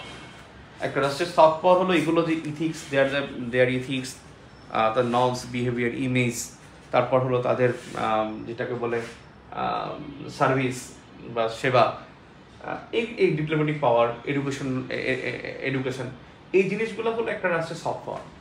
তো বেসিক্যালি কি করে যারা সুপার পাওয়ার হলো যে দেশটা আসলে ইকোনমিক এবং মিলিটারি দিক থেকে তারা খুব ইকোনমিক, এবং সুপার পাওয়ার যারা, তারা হলো economic and military boss, economic plus military boss, এরা হলো বেসিক্যালি আপনার সুপার পাওয়ার। তো সুপার পাওয়ার যারা থাকে তারা বেসিক্যালি কি করে, তারা মিলিটারি পাওয়ারটাকে এমন ভাবে শো করবে যাতে মনে হবে যেন এটা তারা সফট পাওয়ার কাজ করতেছে, সফট পাওয়ারের কাজ করতেছে। যেমন তারা কি করবে, তারা মিলিটারিতে কি করবে, তাদেরকে ফায়ার সার্ভিস ট্রেনিং দিবে, তাদেরকে রেস্কিউ কীভাবে, একজন ডুবে গেছে তাকে রেস্কিউ করতে হবে কীভাবে, কীভাবে রান্না করতে হবে, কীভাবে যে কোন খাবারটা খেতে হবে, তাদেরকে মেডিকেল সার্ভিস দেয়া, তাদেরকে হয়তো এডুকেশন দেয়া, তারা বিভিন্নভাবে তারা সফট পাওয়ারের কাজ করবে, অর্থাৎ তারা ট্রেনিং দিবে। তারা কি করবে, এখানে ধরেন আপনার তারা হলো যে মানে গেরিলা ট্রেনিং দেবে, যে সাহস বাড়াবে। অর্থাৎ মনে হবে যেন তারা কি করতেছে, তারা বেসিক্যালি সফট পাওয়ার নিয়ে কাজ করতেছে, তারা গুড গভর্নেন্স শিখাবে, তারা ডেমোক্রেসি শিখাবে, তারা বিভিন্ন মানে স্টাডিজ বা কৌশলগত অধ্যয়ন এই বিষয়গুলো তারা মানে এক্সারসাইজে দেখাবে। তখন মনে হবে যে না আসলে তারা সফট পাওয়ারে কাজ করতেছে। আসলে মিলিটারি যখন এই সফট পাওয়ারে কাজ করে তখন বুঝতে হয় যে মানে একটা ডিপ্লোমেসিতে একটা ওয়ার্ড, একটা সেন্টেন্স আছে যে when you show off something different absolutely you are hiding something. যখন তুমি কিছু একটা এক্সেপশন, কিছু একটা শো করতে চাও, absolutely you are hiding something, তুমি অ্যাবসলিউটলি অন্য কিছু হাইড করতেছো। মানে তুমি যখন একটা কিছু এক্সেপশনাল কিছু শো করবা তাহলে বুঝতে হবে তুমি একটা কিছু হাইড করতেছো। এটা ডিপ্লোমেসির একটা বিষয়, এবং ডিপ্লোম্যাটরা সবসময় যেটা করে তারা এই বিষয়টাকে মাথায় রাখে, এবং তারা সবসময় এপিয়ারেন্স এবং রিয়েলিটির মধ্যে পার্থক্য সৃষ্টি করে। যে এপিয়ারেন্স হলো কি 2 2 4 হয়, আর রিয়েলিটি কি হয়, রিয়েলিটি 2 2 অনেক সময় 5ও হয়, রিয়েলিটি 2 হয়। যেমন আজকে দেখেন আপনি আর আমি 2 জন, আর একজন 2 জন, এই 2 জন যোগ করলে কিন্তু ঠিকই কি হবে, 2 2 4 হবে। কিন্তু শেখ হাসিনা খালেদা জিয়া যোগ করলে, তারেক রহমান আর ইশরাক, তারেক রহমান যদি যোগ করে, হাসান আব্দুল্লাহ যদি যোগ করে, তখন কিন্তু দে আর নট দ্য 2 2 4, তখন কিন্তু তাদের 2 জন কিন্তু ভিন্ন জিনিস। তো এইটা হলো ফ্যাক্ট যে আসলে সবসময় কিন্তু এপিয়ারেন্স রিয়েলিটি ডিপ্লোম্যাটটা সেভাবে চিন্তা করবে না, যে এপিয়ারেন্স সবসময় কিন্তু ইজ নট দ্য রিয়েলিটি, অর্থাৎ রিয়েলিটিটা ভিন্ন হবে। এবং তারা সবসময় কিছু কোয়েশ্চেন আস করবে, মানে তারা কোয়েশ্চেন আস করবে, তারা বিহেভিয়ার দেখবে, তারা ফোরকাস্ট করবে, এবং তারা হলো অনেক সময় অনেকগুলো মানে ফোরকাস্ট আগের বিষয়গুলো কিন্তু তারা অ্যানালাইসিস করবে যে আসলে সে শো অফ সামথিং ডিফারেন্ট কেন। এখন বিষয় হলো যে এই মিলিটারি পাওয়ার যখন সফট পাওয়ারে কাজ করে তখন আসলে এখানে কিছু কোয়েশ্চেন থেকে যায়, কোয়েশ্চেন করতে হয়, নিজে নিজে তৈরি করতে হয় যে আসলে এখানে কি কোয়েশ্চেন তৈরি করতে হয়, যে এখানে কি হতে পারে, সামথিং ফোরকাস্টিং। তারা মানে ডিপ্লোম্যাটরা কিছু ফোরকাস্ট নিয়ে আলোচনা করে। যার আরেকটা বিষয় হলো যে যখনই সফট পাওয়ার যখন মানে সফট পাওয়ারফুল হয়, একটা রাষ্ট্র যখন সফট পাওয়ারফুল হয়, এই সফট পাওয়ারফুল হওয়ার পরে সে কিন্তু চায় যে হার্ড পাওয়ার তার ক্যারি করতে, কারণ এইগুলো তার সিকিউরিটি দরকার, তার গুড গভর্নেন্স, ডেমোক্রেসি, এটা সেটা আছে, তাকে বহির্বিশ্বের আক্রমণ। যেমন একটা আছে না democratic peace theory, democratic peace থিওরিতে কি আছে, ডেমোক্রেটিক পিস থিওরিতে আছে যে কোনো শান্তিপূর্ণ দেশ সে কিন্তু সেফ না যখন আরেকটা অশান্তিপূর্ণ দেশ থাকবে। একটা ডেমোক্রেটিক স্টেট একটা নন ডেমোক্রেটিক স্টেটের কাছে সেফ না। নন ডেমোক্রেটিক স্টেট এটা সে যে কোনো সময় ক্ষতি করতে পারে। ইউরোপিয়ানরা দে আর প্র্যাকটিসিং দ্যাট, যে সবসময় এটা তারা মনে করে যে কোনো নন ডেমোক্রেটিক ন্যাশন এরা কখনোই আমাদের জন্য উপকারী হতে পারে না। আর এটা তারা বিশ্বাস করে যে একটা Democratic nation always safe for us, অর্থাৎ যখন বোথ পার্টি ডেমোক্রেটিক হবে, প্র্যাকটিস করবে, তখন ওখানে পিস এস্টাবলিশড হবে। যখন এক পক্ষ ডেমোক্রেটিক আর এক পক্ষ নন ডেমোক্রেটিক, তখন সেখানে পিস হবে না। যখন দুই পক্ষই কি হবে, নন ডেমোক্রেটিক হবে, তারা যখন মানে আনএডুকেটেড হবে, তখন দুই পক্ষই ধ্বংস হওয়ার আশঙ্কা থাকবে। আর দুই পক্ষ যত ডেমোক্রেটিক হবে তত বেশি শান্তি প্রতিষ্ঠিত হবে। পৃথিবীতে শান্তি প্রতিষ্ঠার জন্য তারা ডেমোক্রেটিক পিস থিওরি বলছে যে যত বেশি ডেমোক্রেটিক প্র্যাকটিস ন্যাশন বেশি হবে, প্র্যাকটিসিং ন্যাশন যত বেশি হবে তত বেশি শান্তি বিরাজ করবে। আর ডেমোক্রেসি যখন অমিট হবে তখন আস্তে আস্তে শান্তি বিলীন হয়ে যাবে। তো এখন যেটা করে সে হলো এই যখন তার এই পাওয়ারগুলো থাকে তখন সে চায় আসলে আমার হার্ড পাওয়ারটা দরকার, কারণ আমার এখানে আসলে সিকিউরিটির জন্য আমার হার্ড পাওয়ার দরকার। জার্মানি এটা জানতো যে আমার আসলে কি, আমার সফট পাওয়ার আছে, আমাকে হার্ড পাওয়ারফুল হতে হবে। কারণ একটা সময় সারা বিশ্বে কিন্তু যে কটা ইউরোপিয়ানরা সাম্রাজ্য ছিল তার মধ্যে প্রুশিয়া সাম্রাজ্য বা জার্মানরা কিন্তু ব্যাপক মানে উন্নত ছিল, এবং তারাই কিন্তু 2টা বিশ্বযুদ্ধ ঘটে গেছে। আবার কানাডা কিন্তু তারা কিন্তু সফট পাওয়ারফুল, তারা কিন্তু এখন হার্ড পাওয়ারফুল হয়ে যাচ্ছে। আপনারা দেখেন আজকে পত্রিকা আসছে যে গোল্ডেন ডোম করবে তারা, ইয়ার মতো আয়রন ডোমের মতো। ইসরায়েল যেমন তাদের প্রতিরক্ষা ব্যবস্থা হলো আয়রন ডোম, ঠিক তেমনি গোল্ডেন ডোম করবে ইউএসএ, এবং তার সাথে যুক্ত হবে কিন্তু কানাডা। তো কানাডা এটা দরকার হয় না, কারণ কানাডা কেন করবে, কানাডা এটা ভালো করে জানে যে কানাডা যখন তার সফট পাওয়ারফুল, তার ইকোনমি পাওয়ারফুল, সে এই প্র্যাকটিসগুলো করে থাকে, তার এই সিকিউরিটির জন্য তখন তার হার্ড পাওয়ার দরকার, এবং তখন সে হার্ড পাওয়ারফুলের দিকে যায়, মানে হার্ড পাওয়ারফুল হতে চায়। এখন বেসিক্যালি হলো যে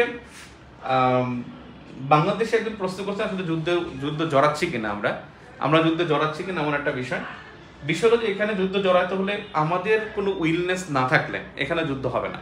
আমাদের যদি কোনো উইলনেস থাকে তাহলে যুদ্ধ হবে। আমাদের উইলনেস থাকলে যুদ্ধ হবে, না তো হবে না। কারণ আমরা আসলে কি চাই সেটা হলো ফ্যাক্ট, যে আমরা যুদ্ধ বাদে কি একটা এমন পরিবেশ সৃষ্টি করতে চাই যে প্রলং হোক, একটা শাসন ব্যবস্থা প্রলং হোক, বা কেউ কোনো কোশ্চেন না করে, এটা চাই কিনা, বা আমরা এটা চাই কিনা, মানে ঝগড়াঝাটি করে পাশে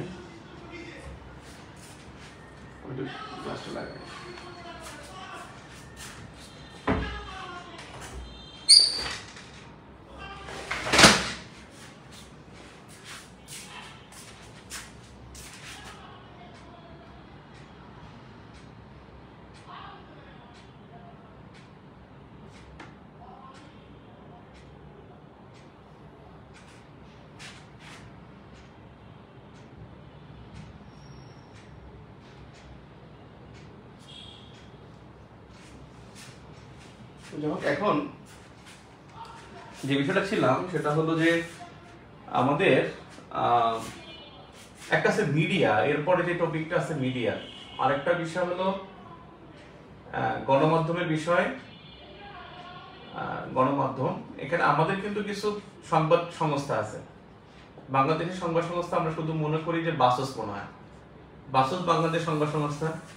ইস্টার্ন নিউজ এজেন্সি, এটা কিন্তু এনা, যেটা এনা, এটা কিন্তু বাংলাদেশের সংবাদ সংস্থা।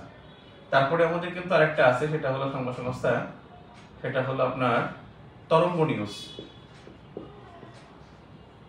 তরঙ্গ নিউজ, বিডি নিউজ, এটা কিন্তু আমাদের সংবাদ সংস্থা। যদি বিডি নিউজ আসবে না, এটা আওয়ামী লীগের।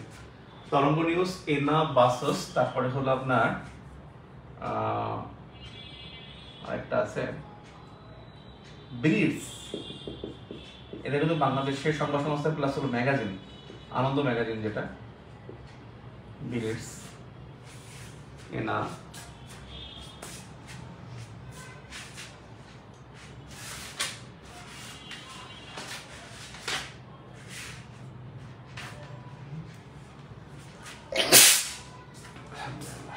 তথ্য কমিশন, এটা প্রতিষ্ঠা জরুরি 2009 3 জুলাই। তথ্য কমিশন, আমাদের এই তথ্য কমিশন এটা গুরুত্বপূর্ণ। মানবাধিকার কমিশন,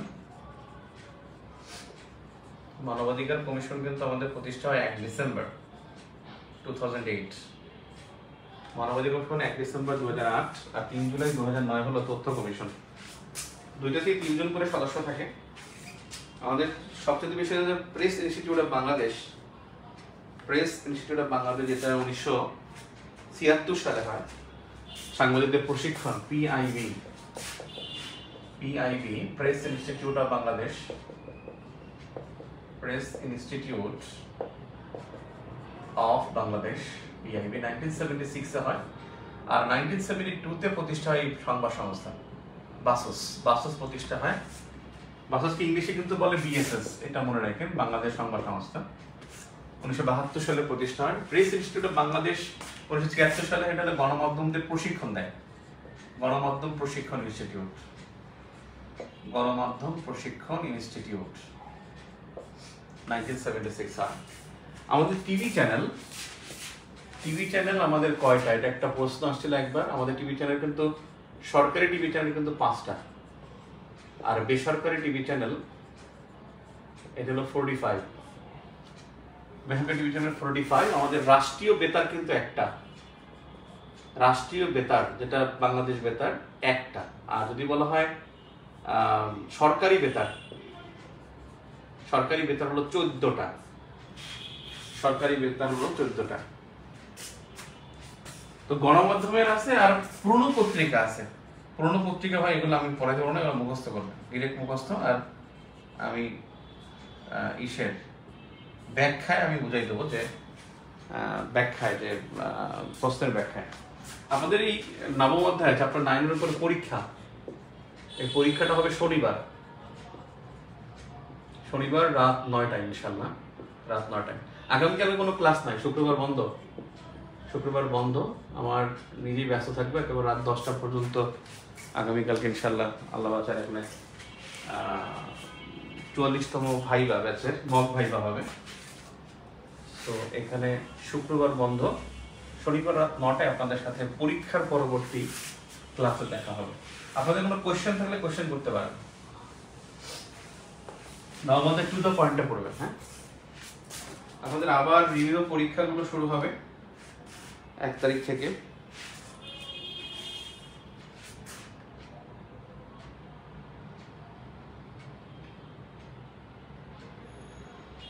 হেজিমনি পাওয়ারটা কি? হেজিমনি পাওয়ার হলো মিলিটারি পাওয়ার। হেজিমনি পাওয়ারটা হলো যখন পাওয়ারটা সে মানে হার্ড পাওয়ার তো হলো মিলিটারি পাওয়ারফুল থাকা, আর হেজিমনি পাওয়ার হলো আসলে আপনি পাওয়ারটা এক্সারসাইজ করতেছেন, সামরিক শক্তিটা আপনি মানে ব্যবহার করতেছেন, সেটা হেজিমনি পাওয়ার। ব্যবহার না করলে তো ওটা যে কোনো মিলিটারি পাওয়ার ব্যবহার না করলে ওটা সফট পাওয়ারে।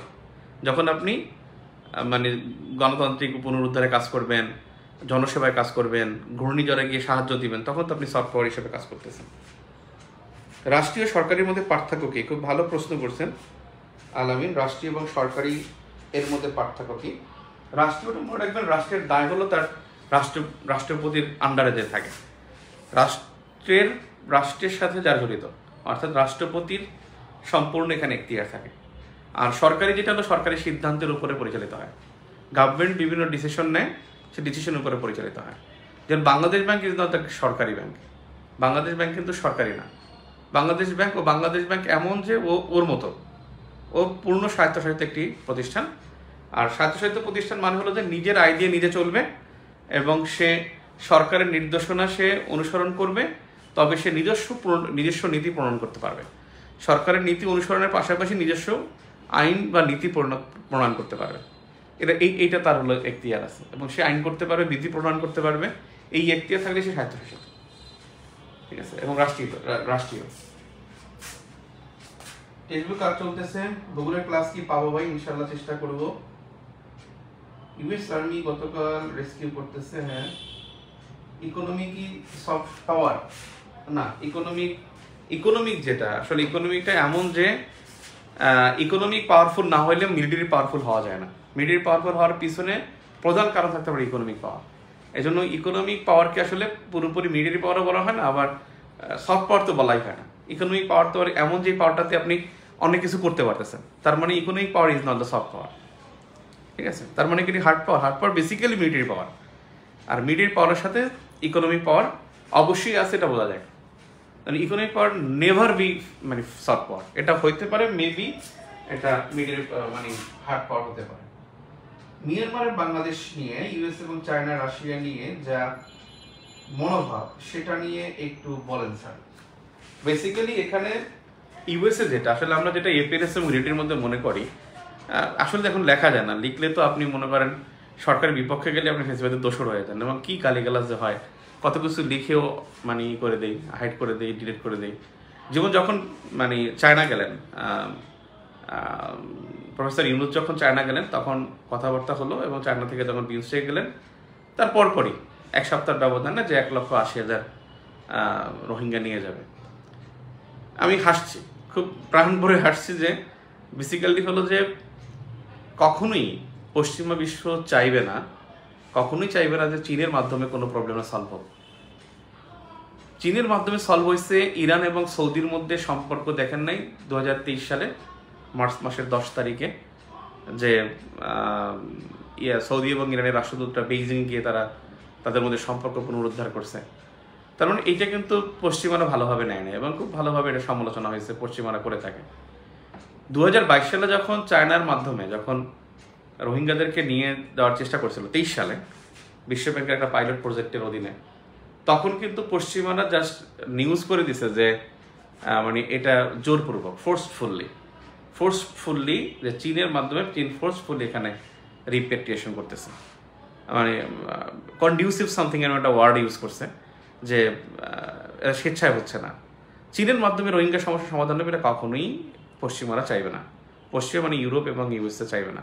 আমি যে বললাম তারা এইটা বিলিভ করে যে ডেমোক্রেটিক, ওই যে বললাম মনোডিক, যে ডেমোক্রেটিক পিস থিওরি, তারা মনে করে যে ডেমোক্রেটিক প্র্যাকটিস করে না ও আসলে তাদের শত্রু।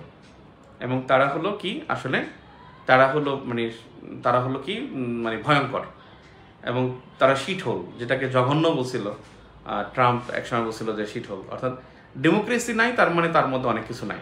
তারা এদেরকে বিশ্বাস করে না, এরা বিশ্বাস করে না। তার মানে সাথে যত ভালো সম্পর্ক, ইউরোপীয় ইউনিয়নের সবচেয়ে বেশি রপ্তানি করে চায়না, চায়না যুক্তরাষ্ট্র সবচেয়ে বেশি রপ্তানি করে, মানে দুই দেশের মধ্যে বাণিজ্য ঘাটতির মধ্যে চায়না অনেক এগিয়ে। তারপরে চীন প্রচুর পরিমাণে অর্থ পায়, চীনের যুক্তরাষ্ট্র চীনের কাছে গোল্ড জমা রেখে প্রচুর পরিমাণে ঋণ নিয়েছে। কিন্তু এটা বিশ্বাস করে তারা যে চীন যে তাদের জন্য সেফ না, এটা তারা বিশ্বাস করে থাকে। সো এখানে বিষয় হচ্ছে যে চীনের মাধ্যমে কোনো সমাধান হবে না, সমাধান হলে পশ্চিমারা মানবে না, এটা পশ্চিমারা মানবে না যে চীনের মাধ্যমে কোনো কিছু গুড অফিস হোক। হ্যাঁ, মধ্যপ্রাচ্যে তারা গুড অফিস করতে গিয়ে তারা বুঝতে পারছে যে কী হয়েছে। কারণ আফগানিস্তান থেকে চলে গেছে ইউএসএ, কিন্তু ওখানে আফগানিস্তানে ঢুকছে কিন্তু চায়না। আপনার তালেবান চলে গেছে, চায়না ঢুকছে। কুর্দিস্তানে ইউএসএ চলে গেছে, ওখানে চায়না ঢুকছে। আপনার মধ্যপ্রাচ্যে এমনকি যখন ইরানের ওপরে পশ্চিমাদের বা জাতিসংঘ নিরাপত্তা পরিষদে যখন অবরোধ ছিল, এখন অবরোধ আছে ইরানের ওপরে, সরি হ্যাঁ উত্তর কোরিয়ার উপরে, ইরানের উপর নাই, সিন্স 2016 to 2026, এই 10 বছর থাকবে না। ওই সময় যে আগে যখন ছিল 2006 থেকে 16 পর্যন্ত যখন অবরোধ ছিল, তখনও মানে সবচেয়ে বেশি ইরান তেল বিক্রি করছে চায়নার কাছে, অথচ অবরোধ। কারণ তারা বিশ্বাস করে চায়না কিন্তু স্ট্যান্ডিং মেম্বার, মানে সিকিউরিটি কাউন্সিলের, তার অবরোধ ছিল 10 বছর, কিন্তু ওই দেশটা 10 বছরে যত বেশি তেল বিক্রি করছে, সবচেয়ে বেশি তেল বিক্রি করছে চীনের কাছে। তো বেসিক্যালি এখানে চীনকে কিন্তু তারা বিশ্বাস করে না। এখন একটা বিষয় হলো যে ইউরোপিয়ান ইউনিয়ন এবং ইউএসএ মিয়ানমারের প্রতি সফট নাকি হার্ড, এই যে একটা বিষয়। আপনি মনে করতে পারি যে মিয়ানমারের উপরে ইউএস এবং ইউরোপিয়ান ইউনিয়ন তারা মিয়ানমারের উপরে তারা রুক্ষ, মানে তারা কিন্তু কি না, পজিটিভ না। আমরা মনে করতে পারি এখানে চীন খুব পজিটিভ। চীনের বেসিক্যালি চীন আসলে কিছু চায় না, চীন চায় হলো বিজনেস করবে, এবং চীন চায় যে বঙ্গোপসাগর ও ভারত মহাসাগরে সে তার অবস্থান তৈরি করতে। এই জন্য তার প্রবেশ করার জন্য গুরুত্বপূর্ণ পথ হলো মিয়ানমার ছাড়া সে পারবে না। এই জন্য চীন মিয়ানমারকে আগলে রাখতে চায়। একটা জিনিস আপনাকে বলি, 2017 সালে যখন রোহিঙ্গারা বাংলাদেশে প্রবেশ করে, তখন পোপ ছিল তখন জুলিয়ান ফ্রান্সিস, তখন তিনি সফর করেছিলেন তিনি মিয়ানমার, তারপর বাংলাদেশে আসছিলেন। আপনাদের মনে থাকতে পারে, এটা খুব নভেম্বর মাসে বেশ আলোচিত ছিল 17 সালে, এবং 17 সালে আগস্ট থেকে কিন্তু রোহিঙ্গারা প্রবেশ করতেছে, নভেম্বর মাসে সফর করেছিলেন। সেখানে মিয়ানমারে তিনি একটা বার রোহিঙ্গা শব্দটা ইউজ করেন নাই। খ্রিস্টীয় পোপ তিনি মিয়ানমারে একটা বার রোহিঙ্গা শব্দটা ইউজ করেন না। কেন করেন নাই? কারণ হি নিউ দ্যাট যে মিয়ানমারে ক্রিশ্চিয়ান রিলিজিয়ান স্প্রেডিং হচ্ছে। এটা একটা বুদ্ধিস্ট কমিউনিটি এবং বুদ্ধিস্ট একটা রাষ্ট্র, এখানে 101টা সম্প্রদায় বসবাস করে, কিন্তু এখানে ক্রিশ্চিয়ান রিলিজিয়ান ইজ স্প্রেডিং। এই জন্য সে কিন্তু ওখানে একটা বড় তাদের বিব্রত হয় বৌদ্ধরা, যে রোহিঙ্গাদের কথা বললে যে বুদ্ধিস্ট গভর্নমেন্ট, মিয়ানমারের গভর্নমেন্ট যে তারা ইরিটেট হবে, এরা সে বুঝতে পেরে এখানে রোহিঙ্গা শব্দটা সে একবার ইউজ করে না। কারণ হি ওয়াজ জাস্ট এন্টারটেইনিং, যে এখানে এটাই সে যে আসলে ওদের সাথে কথা বলবে, ই করবে, যেখানে আমার তো ক্রিশ্চিয়ান রিলিজিয়ান স্প্রেডিং হওয়া দরকার, সেটা তো হচ্ছে। বাট তিনি যখন ঠিক পরের দিন যখন বাংলাদেশে আসছেন, তিনি প্রথম 8 জন রোহিঙ্গাদেরকে নিয়ে লঞ্চ করছেন। অর্থাৎ এখানে তিনি বুঝছেন যে এখানে আসলে রোহিঙ্গাদেরকে নিয়ে এন্টারটেইন করতে পারবেন। এখানে রোহিঙ্গা শব্দটা ব্যবহার করলে কি হবে, সবাই এন্টারটেইনড হবে। এবং তিনি এখানে আসছেন, ফলশ্রুতিতে যে কাজটা করছেন, তিনি এখানে এসে হলিসি, যেটা ভ্যাটিকানের যে রাষ্ট্রীয় নাম হলিসি, ভ্যাটিকানের রাষ্ট্রীয় নাম হলিসির দূতাবাসটা তিনি বন্ধ করে গেছেন। আপনি দেখবেন বাংলাদেশে দূতাবাস বন্ধ করছে ভ্যাটিকান সিটি, সেটা 2017। তিনি এখানে রোহিঙ্গা দিনে আসছেন, কথা বলছেন, লাঞ্চ করছেন, জাস্ট এন্টারটেইন করছেন, এবং সে এখান থেকে লিভ করছেন। লিভ করার সাথে সাথে তিনি হলিসি, যেটাকে বলা হয় যে ভ্যাটিকানের রাষ্ট্রদূতকে যে বলা হয় নানসিও, এই নানসিওকে তিনি নিয়ে চলে গেছেন, এবং এই নানসিও যে ওইটা গেছে আর বাংলাদেশে আসেন না। অর্থাৎ ভ্যাটিকানের সাথে কিন্তু বাংলাদেশের রাষ্ট্রীয় সম্পর্ক নেই, দুই দেশের মধ্যে সম্পর্ক কিন্তু 17 সালে ছিন্ন হয়ে গেছে। কারণ এখানে পশ্চিমারা, ইউরোপিয়ানরা এবং ইউএসএ, তারা খুব ভালো করে জানে যেখানে ক্রিশ্চিয়ান রিলিজিয়ান স্প্রেডিং হচ্ছে। সো তার জন্য সেফগার্ড কিন্তু মিয়ানমার, এবং এই জন্য সে মিয়ানমারের কাছে সে অনেক কিছুই সে চাইবে, যে মিয়ানমার যেখানে অনেক কিছু এখানে পায়, এবং সে এখানে স্থিতিশীল। আপনি জানেন আরাকান আর্মি কিন্তু মানে খুব ভেরি পাওয়ারফুল, এবং আপনাদের কিছু নিউজ আসছে যে আমাদের কিন্তু 3টা জাহাজও তারা নিয়ে গেছে, কয়েকজন যা জেলেকে হত্যা করছে নিয়ে গেছে। আরাকান আর্মি খুবই পাওয়ারফুল, পাওয়ারফুল হওয়ার পর এখানে কেন আরাকান আর্মি কেন স্বাধীনতা ঘোষণা করে না? কারণ এখানে তারা ঘোষণা মানে না করার জন্য যত কিছু দরকার সেটা তারা করছে। বেসিক্যালি এখানে এইটা চাচ্ছে যে তারা তারা একটু সময় নেবে, কিপ টাইম, এবং দেখবেন একটা সময় ফ্লোরিস্ট হবে। কিপ টাইম এবং ফ্লোরিস্ট, এবং আমার মনে হয় এটা 2-3 ইয়ার্স, আমার যেটা ইউএস পলিসির মধ্যে যেটা আছে সেটা আমার মনে হয় 2-3 ইয়ার্সের মধ্যে হবে, কিন্তু এখন না, নট নাও, কিন্তু ভেরি আর্লিয়ার। তো এই একটা বিষয় যে এখানে ইউএসের একটা ভালো নজর এখানে থাকবে মিয়ানমারের প্রতি, যেখানে খ্রিস্টান রিলিজিয়নটা এক্সপোর্টিং হচ্ছে এই জন্য। আচ্ছা, আমি যেখানে ছিলাম, আর কোনো কোয়েশ্চেন আছে কিনা? ফোন এসে আমার পাকিস্তানের ইকোনমি খারাপ, মিলিটারি পাওয়ারফুল। পাকিস্তানের ইকোনমি খারাপ, মিলিটারি পাওয়ারফুল। পাকিস্তানের ইকোনমি এত, নর্থ কোরিয়াও আছে, এরকম কিছু বিষয় আছে যে, কিন্তু ওদের হলো কি, ওদের হলো সহজাত, কিছু দেশে সহজাত। আমি বলছি যে কখন সফট পাওয়ার থেকে পাওয়ারফুল হয়, একটা রাষ্ট্র সফট পাওয়ার টু পাওয়ারফুল হয়, কিন্তু একটা রাষ্ট্রের সহজাত প্রবৃত্তি এটা। যেমন সোভিয়েত ইউনিয়নের ইকোনমি তো টপ 10-এ নাই, এটা কি জানেন? সোভিয়েত ইউনিয়নের কিন্তু রাশিয়ার কিন্তু ইকোনমি টপ 10-এর মধ্যে নাই, বাট ওর কিন্তু সহজাত এটা যে ও মিলিটারি পাওয়ারফুল হবে, এটা ওর সহজাত। এটা ওদের না, এটা ওর সহজাত। একটা জিনিস হলো পাকিস্তান, আমার ছোট মুখে বড় কথা বলা হয়ে যাবে, I think by 5 to 10 years Afghanistan পাকিস্তানকে দখল করবে। কারণ পাকিস্তানের সেনাবাহিনীর একটা বিরাট অংশ তালেবান সমর্থিত, বিরাট অংশ, এবং মিনিমাম 50% মোর দেন। এবং Tehriki Taliban very very strong হবে। দেখবেন একটা সময় প্রডিউস করবে, একটা অভ্যুত্থান হবে, পাকিস্তান আফগানিস্তান অ্যাটাচড হয়ে যাবে। আই থিঙ্ক, আমার বিশ্বাস এটা, যে 5 to 10 ইয়ার্স লাগবে দুই দেশের মধ্যে একত্র, এবং আফগানিস্তানের কাছে পাকিস্তান পরাস্ত হবে। এটা হলো আমার একটা মানে অবজারভেশন। কারণ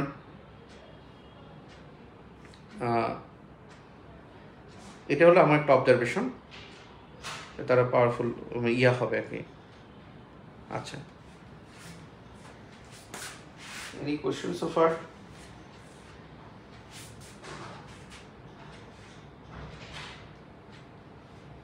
আপনারা নবম অধ্যায়টা টু দ্য পয়েন্টে পড়ে পরীক্ষাটা দিয়ে নেন, এই অধ্যায় থেকে প্রশ্ন কমন আসে।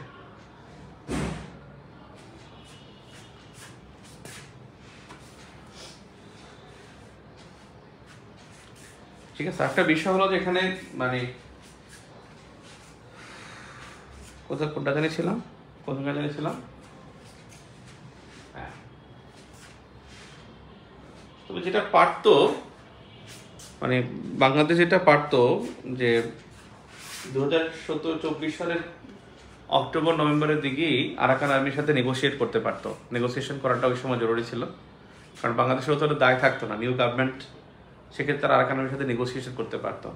এখন তারা আরাকান আর্মির সাথে নেগোসিয়েট করার কোনো সুযোগই নেই, কারণ এখানে অন্য পার্টি ঢুকে গেছে, তার মানে এখানে নেগোসিয়েট করতে পারবে না, একটা জিনিস হলো আমাদের আসলে আমাদের মতো দেশে এখন যেটা দরকার আসলে, হ্যাঁ, আমাদের একটা জিনিস হলো যে ইউএসএর ইন্টেনশন কিন্তু সব দেশের কিন্তু খারাপ না। ইউএসএ কিন্তু জাপানকে তৈরি করছে, ধ্বংস করে তৈরি করছে। জাপান কিন্তু এখন পাওয়ারফুল, এবং জাপানের যে ডিফেন্স পলিসি সেটা হলো যে সে কাউকে অ্যাটাক করবে না, কিন্তু সে যদি অ্যাটাক করে তাহলে সে তার পরিণতি করবে।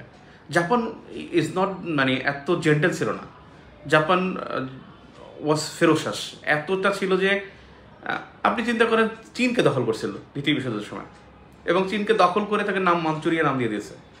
এই জাপান কিন্তু বার্মা দখল করছিল দ্বিতীয় বিশ্বযুদ্ধের সময়, এই জাপান কিন্তু মালয়েশিয়াকে দখল করেছিল। দক্ষিণ পূর্ব এশিয়ার ম্যাক্সিমাম জাপানের অধীনে ছিল। জাপান এত জেন্টেল না।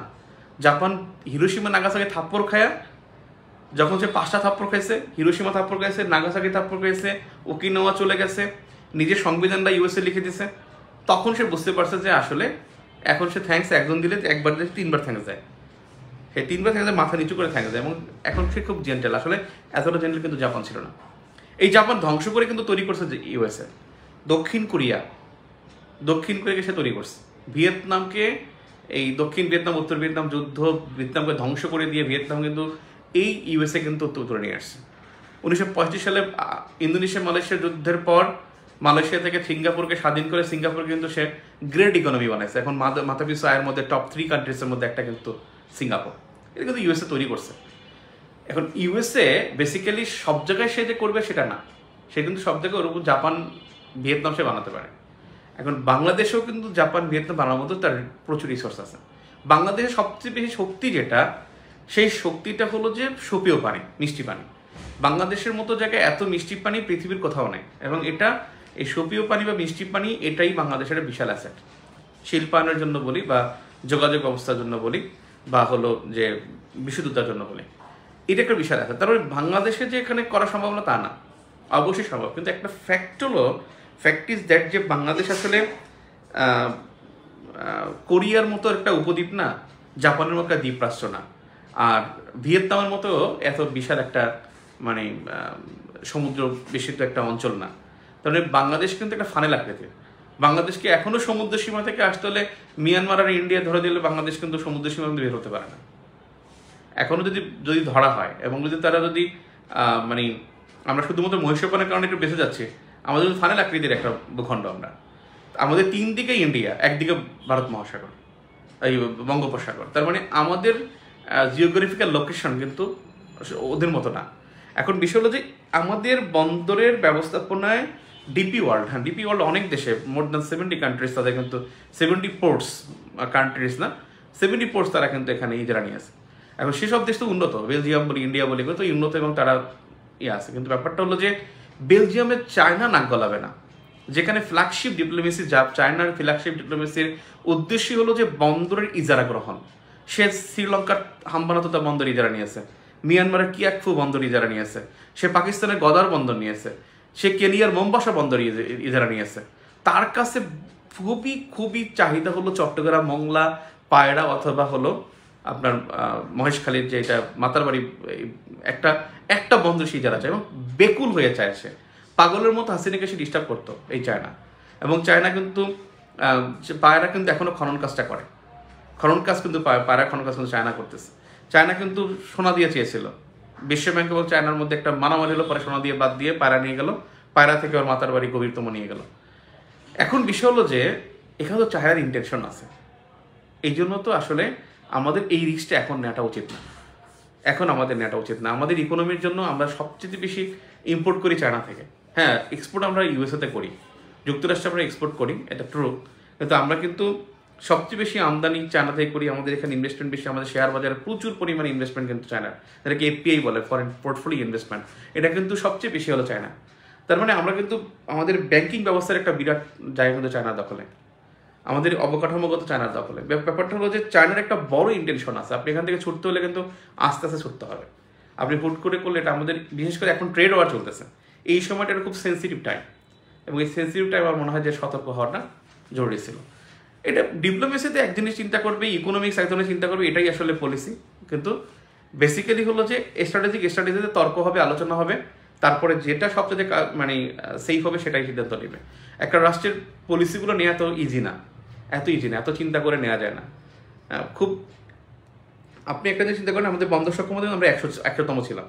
চট্টগ্রাম বন্দর কিন্তু এখন 64তম, একেবারে কিন্তু খুব খারাপ না। চট্টগ্রাম পোর্টে কিন্তু 64তম। আপনি চট্টগ্রাম পোর্ট, আপনি মংলা পোর্টকে আপনি করেন, যেটা আমাদের রেল লাইন হয়ে গেছে, এবং সেখানে আমাদের মংলা পোর্টকে বেশি জোর দেওয়াটা উচিত ছিল। পায়রা পোর্টকে আমাদের ফোকাস দেওয়াটা জরুরি ছিল। এখন এই মানে চিটাগং পোর্টকে আমরা বেশি প্রাধান্য দিতে গিয়ে আমাদের কিন্তু মানে লাভের সাথে ক্ষতিটা বেশি হচ্ছে।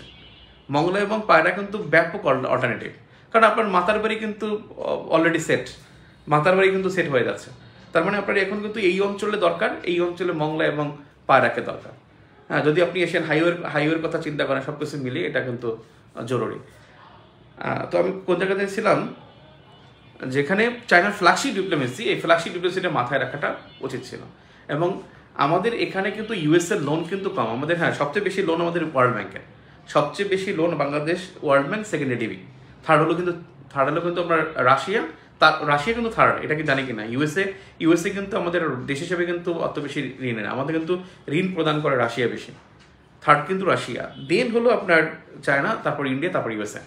তার বেসিক্যালি এখানে কিন্তু আপনার ইউএসএ কিন্তু এখানে লোনের দিক থেকে কিন্তু আমরা কিন্তু ইউএসএ কিন্তু পিছিয়ে আছে। এখন বলছে যে আপনি ইউএসএ থেকে লোন নিলে সমস্যা কি, আপনি ইউএসএ থেকে লোন নিতে পারবেন, কিন্তু আপনি ম্যানেজমেন্টটা করতে পারবেন কিনা সেটা হলো বিষয়, সেটা হলো সবচেয়ে বড় বিষয়।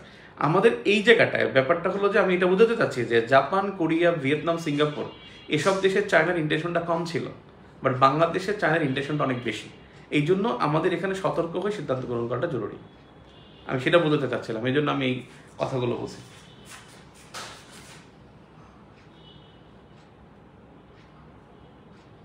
পত্রিকা প্রথম আলো পড়বেন, পত্রিকা প্রথম আলোই পড়বেন, ইনফরমেশনের জন্য এটা বেস্ট। হ্যাঁ, তার 10টা নিউজ থাকলে 7টা নিউজ থাকে ইন্ডিয়ার, এটা ঠিকই, কিন্তু কিছু করার নাই। মানে প্রথম আলোকে বিট দেওয়ার মতো পত্রিকা বাংলাদেশ একটাও নেই, নাথিং। যেগুলো আছে আপনি যেগুলো চিন্তা করতেছেন, নাথিং, একেবারে নাথিং পত্রিকা। খালি দেখবেন শুধু হেডলাইনটাই কোনো রকম আছে, ভিতরে কিছু নেই, অসার। বাক্য ঠিক নাই, আমি চ্যালেঞ্জ দিলাম। অন্য পত্রিকার বাক্য পড়ে দেখবো যে বাক্যর মধ্যে কত ঘাটতি আছে। ও ব্যাকরণ তো মানেই না, ও ইচ্ছা মতো লেখে। হ্যাঁ, সেদিন একটা পত্রিকা লেখছে 14 গোষ্ঠী উদ্ধার করেছেন, অমুকের 14 গোষ্ঠী উদ্ধার করেছেন। 14 গোষ্ঠী উদ্ধার করেছেন, এটা কোনো পত্রিকার ভাষা হইতে পারে? সেই পত্রিকার লেখা এটা। ইসরায়েল নিয়ে কিছু বলবেন কি স্যার? ইসরায়েল এখন আমাদের যেটা দরকার, পরীক্ষার জন্য যেটা দরকার, সেটা হলো একটা কিন্তু অপারেশন চলতেছে, অপারেশন গিডিয়ন্স চেরিয়র্স, গিডিয়ন চেরিয়র্স, যে অপারেশনটা চলতেছে বর্তমানে। এই অপারেশনটা চলতেছে গত 16 মে থেকে অপারেশন শুরু করছে, যে গাজার পূর্ণ নিয়ন্ত্রণ নেওয়ার জন্য। গাজার পূর্ণ নিয়ন্ত্রণ নেওয়ার জন্য 16 মে থেকে অপারেশন গিডিয়ন্স চেরিয়ট এটা চালু করছে ইসরায়েল, যে গাজার পূর্ণ নিয়ন্ত্রণ নেবে এবং গাজাকে তারা শূন্য করবে এবং এখানে গাজাকে তারা দখল নেবে। আর যুক্তরাষ্ট্রের ট্রাম্প যেটা চাচ্ছে, যেটা রিবিল্ডিং করতে, সে চাচ্ছে যে এটা একটা বিশ্বের পর্যটন নগরী করবে এবং এই মানুষদেরকে তারা পার্শ্ববর্তী মিশর, লেবানন, তারপরে হলো আপনার জর্ডান, এইসব দেশে তারা শিফট করবেন এবং এখানে তিনি করবেন, পর্যটন নগরী করবেন, তারপর এখানে নিয়ে আসবেন। ইসরায়েলের বিষয় হলো কি, আসলে ইসরায়েলের প্রতি কেন আমি মানে ইউএসএ কেন ইসরায়েলের কথা বলে, ইসরায়েল যা বলে বা ইউএসএ যা বলে তাই হয়, বা ইউএসএ কেন ইসরায়েলের প্রতি একটা বেসিক্যালি হলো ইউএসএ দুইটা পলিসি আছে। দুইটা পলিসি তাদের হলো, একটা পলিসি হলো তাদের যে বেলফোর ঘোষণা, যে বেলফোর ডিক্লারেশনের প্রথম স্বীকৃতি দানকারী দেশ কিন্তু ইউএসএ 1979 প্রথম বেলফোর ঘোষণার প্রথম অনুমোদনকারী দেশ, অথচ বেলফোর ঘোষণা দিয়েছে কিন্তু ইউকে। ফার্স্ট কিন্তু USA, second UK, third France, fourth Italy. এই 4টা দেশ কিন্তু বেলফোর ঘোষণার তারা কিন্তু অনুমোদনকারী। এখন তাদের কাছে এই একটা ইস্যু যে আমি বেলফোর ঘোষণার আমি ফার্স্ট অনুমোদনকারী, তার মানে আমার এটা একটা দায় হয়ে গেছে যে ইসরায়েলকে রক্ষা করা। সেকেন্ড যেটা, সেটা হলো যে ইউএসএর এটা একটা ইগোটা হলো 1956-এ যখন ইউএসএ একটা আইজেনহাওয়ার ডক্ট্রিন দেয়। এই আইজেনহাওয়ার ডক্ট্রিনের উদ্দেশ্য ছিল কি? উদ্দেশ্য ছিল দুইটা। আইজেনহাওয়ার হলো ইউএসএর একজন প্রেসিডেন্ট ছিলেন এবং তিনি ন্যাটোর মহাপরিচালক ছিলেন। এই আইজেনহাওয়ারই কিন্তু দ্বিতীয় বিশ্বযুদ্ধের সময় মার্কিন সেনাপতি ছিলেন আইজেনহাওয়ার।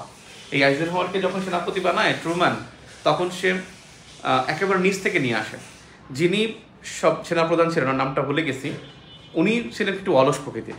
আর ইনি কি ছিলেন? ইনি ছিলেন খুব ট্যালেন্ট, কিন্তু উনি ছিলেন কম ট্যালেন্ট, আর উনি ছিলেন বেশি ট্যালেন্ট। আর উনি ছিলেন অলস, আর উনি ছিলেন কি মানে খুব ফাস্ট ছিলেন। আইজেনহাওয়ার ছিলেন খুব ফাস্ট, মানে এই জন্য সে তাকে পিক করে এবং ওনাকে পিক করার পরে কিন্তু দ্বিতীয় বিশ্বযুদ্ধে ইউএসএ যে ট্রিয়াম্ফ জয়টা পাওয়ার পরে তাকে পুরস্কার হিসেবে ন্যাটোর মহাপরিচালক বানানো হয় এবং সে পুরস্কারটা লুফে নিয়ে পরে কিন্তু ইউএস প্রেসিডেন্ট হয়। এবং এই আইজেনহাওয়ার ডক্ট্রিনের তার নীতি ছিল দুইটা। একটা ছিল যে মধ্যপ্রাচ্যের শান্তি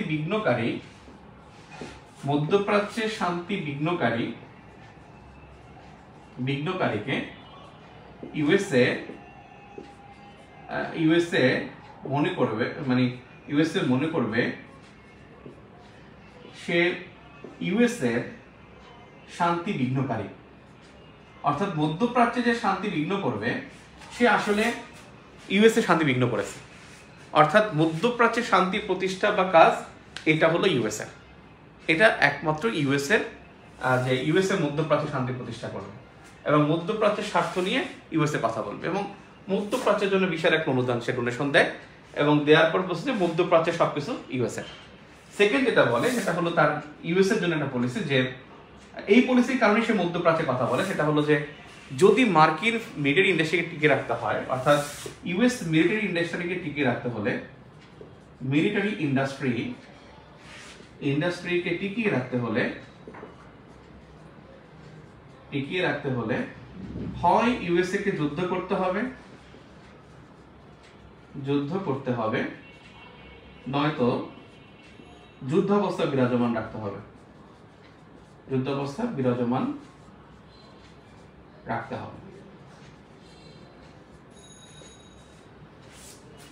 অর্থাৎ যুক্তরাষ্ট্রের মিলিটারি ইন্ডাস্ট্রিকে টিকিয়ে রাখতে হলে হয় যুদ্ধ করতে হবে নয়তো যুদ্ধাবস্থা বিরাজমান রাখতে হবে।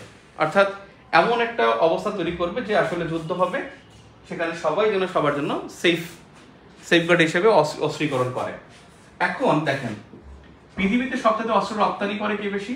ইউএসএ সবচেয়ে বেশি অস্ত্র রপ্তানি করে সবচেয়ে বেশি অস্ত্র রপ্তানি করে ইউএসএ, এবং পৃথিবীর মোর দ্যান 35% প্লাস সে আর্মস এক্সপোর্ট করে।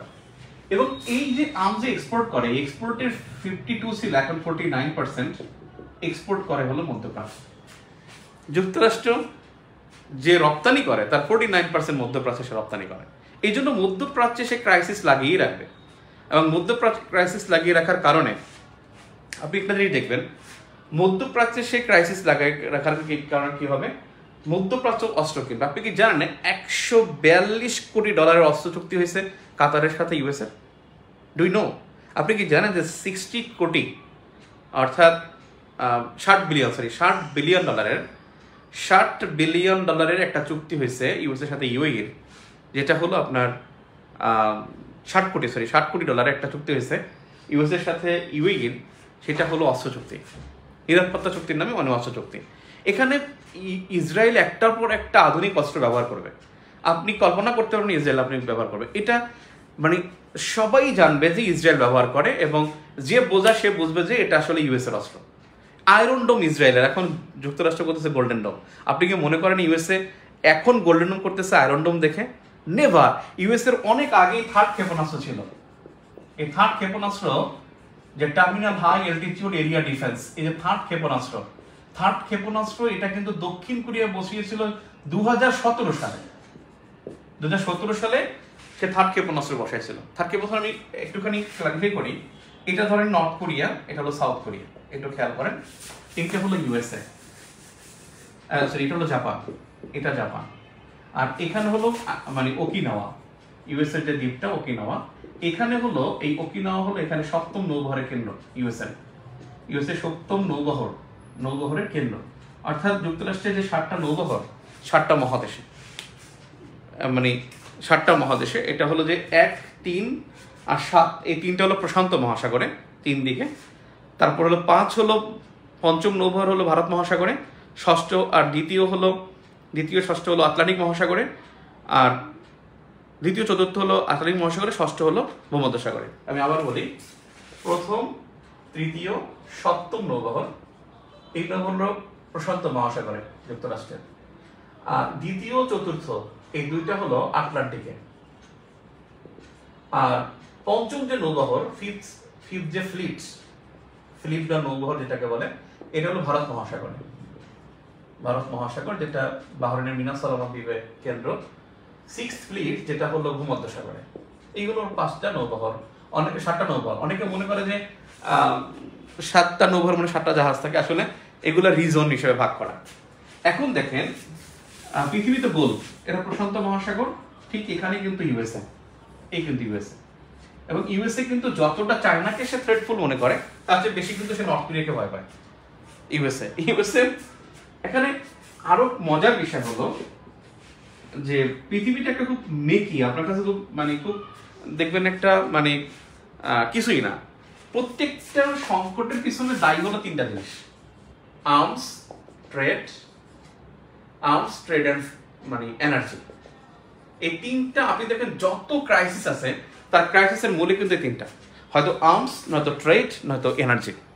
এই 3টাকে দেন। আপনি দেখেন ইউক্রেন যুদ্ধ, আপনি কি মনে করেন ইউক্রেনকে কেন ইউএসএ এত সাপোর্ট দিচ্ছে? অথচ ন্যাটো সম্বন্ধে কিন্তু জেলেনস্কি একা দাঁড়াই থাকে, পেপার আসছে না, কথা বলে না। এখানে কেন $1 বিলিয়ন ইউএসএ দিচ্ছে? আপনি কি জানেন ইউএসএর সাথে চুক্তি হয়েছে একটা ইউক্রেনের, যে আগামী ইউক্রেনের এখানে 10 to 15 ইয়ার্স 25 ইয়ার্স, অর্থাৎ আগামী 10 থেকে 25 বছর পর্যন্ত এখানে যত খনিজ উত্তোলন হবে সব খনিজগুলো নিয়ন্ত্রণ করবে ইউএসএ। তার মানে এখানে এনার্জি ফ্যাক্ট, আর্মস ট্রেড, যত কিছু আছে তার বেসিক দেখবেন, যত ক্রাইসিস পৃথিবীর, এই তিনটার মধ্যে একটা। নর্থ কোরিয়াকে এখন ইউএসএ সবচেয়ে সন্ত্রাসী রাষ্ট্র বলে, কারণ নর্থ কোরিয়া ইউরেনিয়ামটা ইউএসএর কাছ থেকে কিনে না, ও তো ইউরেনিয়ামটা কিনে রাশিয়ার কাছ থেকে, ও তো ইউরেনিয়ামটা কিনে চীনের কাছ থেকে। এই জন্য ইউএসএ বলে যে মানে নর্থ কোরিয়া যে টেররিস্ট ন্যাশন, কারণ ও তো ইউরেনিয়ামটা ওর কাছ থেকে কেনে। ও তো বলে যে ভাই তুই নিউক্লিয়ার ওয়েপন বানা, তো তুই ইউরেনিয়ামটা আমার কাছ থেকে নে। যেদিন নর্থ কোরিয়া বলবে যে আমি ইউরেনিয়াম এখন থেকে ইউএসএর কাছ থেকে কিনবো, ইউএসএ পরের দিন বলবে যে absolutely north Korea is a moderate state, তখন দেখবেন নর্থ কোরিয়ার উপরে তার কিন্তু স্লোগানটা চেঞ্জ হয়ে যাবে। এখানে দেখেন এই জায়গা থেকে এই জায়গায় তার হলো 2000 কিলোমিটার দূরত্ব, এই জায়গা থেকে নর্থ কোরিয়া থেকে ওকিনাওয়া, যেখানে মার্কিন সপ্তম নৌবহরের কেন্দ্র। যে নৌবহরটা আগে ছিল পার্ল হারবারে, এখানে হাওয়াই দ্বীপপুঞ্জের এখানে পার্ল হারবারে ছিল। জাপান ধ্বংস করার কারণে জাপানেরই ওকিনাওয়া নিয়ে 1943-তে এখানে সপ্তম নৌবহরের কেন্দ্র করা হয়েছে। এখন যখন নর্থ কোরিয়া এই তোয়েপেদং 1 ক্ষেপণাস্ত্রটা তৈরি করে, এই তোয়েপেদং 1 ক্ষেপণাস্ত্র যেটা 5000 কিলোমিটার দূরে আঘাত আনতে সক্ষম, তখনই ইউএস এর মাথা গরম হয়ে যাবে। এই তো 5000 কিলোমিটার দূরত্বে, আমার তো 2000 কিলোমিটারের মধ্যেই তো এখানে 2000 থেকে 2400 কিলোমিটারের দূরত্ব হলো ওকিনাওয়া, তার মানে এটা তো আমার ধ্বংস করে দিবে।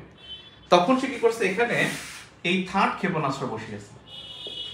এই থার্ড হলো এবিএম, এন্টি ব্যালাস্টিক মিসাইল। এটা হলো এমন একটা যেটা হলো ডিফেন্স, অর্থাৎ যেটা হলো আপনার প্রতিরক্ষা ক্ষেপণাস্ত্র। কি হয় প্রতিরক্ষা ক্ষেপণাস্ত্র? সে এখান থেকে পুরো লেজার রাইট এখানে শো করা। এই লেজার রাইট যখনই এখানে তোয়েপেদং 1 ক্ষেপণাস্ত্র যাবে, এই লেজার লাইট ওকে সিগন্যাল দিবে, ওখান থেকে উড়ে গিয়ে ওটা আক্রমণ করার আগে আকাশে ধ্বংস করে দিবে। এই যে ক্ষেপণাস্ত্রের যুদ্ধ, এটাকে বলা হয় স্টার ওয়ার বা তারকা যুদ্ধ। এই স্টার ওয়ার বা তারকা যুদ্ধ যেটা হলো ক্ষেপণাস্ত্রের যুদ্ধ, এবং যেটা মানে ইনভেন্টই করছে ইউএসএ। এবং সেই ইউএসএ, আপনি কি মনে করেন যে সেই ইউএসএ ইসরায়েলের আয়রন ডোম দেখে গোল্ডেন ডোম বানাইছে? এটা কখনোই বিশ্বাস করা যাবে না। এখানে বেসিক্যালি ওর অনেক আগেই এই প্রতিরক্ষা ক্ষেপণাস্ত্রগুলো আছে।